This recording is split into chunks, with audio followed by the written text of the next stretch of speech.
గురువుగారు మీరు రాముడి దయ అని చెప్పారు. సో మనకి రాష్ట్రంలోనే కాకుండా మన 2 తెలుగు రాష్ట్రాల్లో కాకుండా దేశంలో ఎక్కడ విన్నా, ఎక్కడ చూసినా గాని అంతా రామనామంతో మారుమోగిపోతుంది.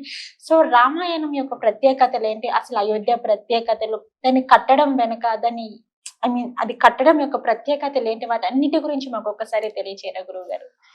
తప్పకుండానమ్మా.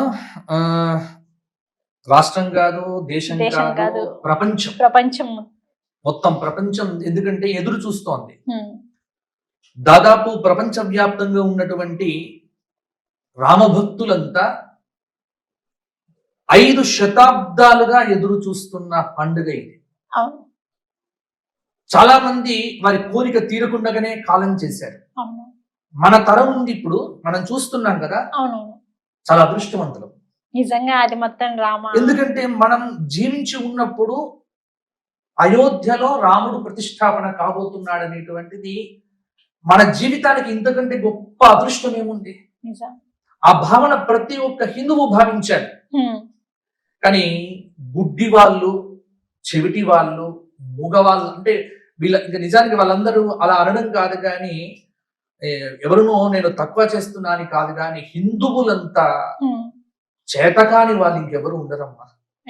ఎందుకంటే ఇంత అద్భుతమైనటువంటి పండుగ జరుగుతూ ఉంటే, ఇంత అద్భుతమైనటువంటి ప్రపంచమంతా ఎదురు చూస్తున్న పండుగ, 50 దేశాలు చాలా అద్భుతంగా ప్రసారం చేయబోతున్నాయి.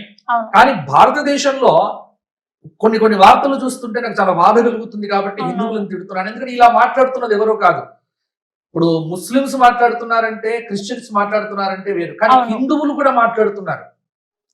ఇది రామ జన్మభూమికి వ్యతిరేకంగా, చాలా బాధాకరంగా.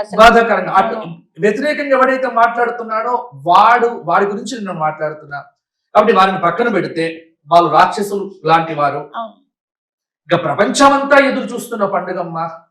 జనవరి 22వ తేదీ మధ్యాహ్నం సుముహూర్తంలో రామచంద్రమూర్తి బాలరామచంద్రమూర్తిగా అయోధ్యలో కొలువు తీరబోతున్నటువంటి ఈ శుభ తరుణంలో అక్కడ ఆలయం కానీ, అసలు అయోధ్య అనే పేరే చాలా గొప్పది. అసలు అయోధ్య అన్న దగ్గరే మనకి చాలా అదొక వైభవం కనిపిస్తుంది అసలు. అవునమ్మా, ఎందుకంటే ఒకప్పుడు అయోధ్య ప్రపంచానికి రాజధాని.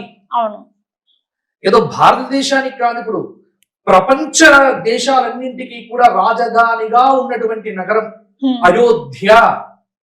జయించటానికి వీలుగా అన్నటువంటి పట్టణం అని అర్థం.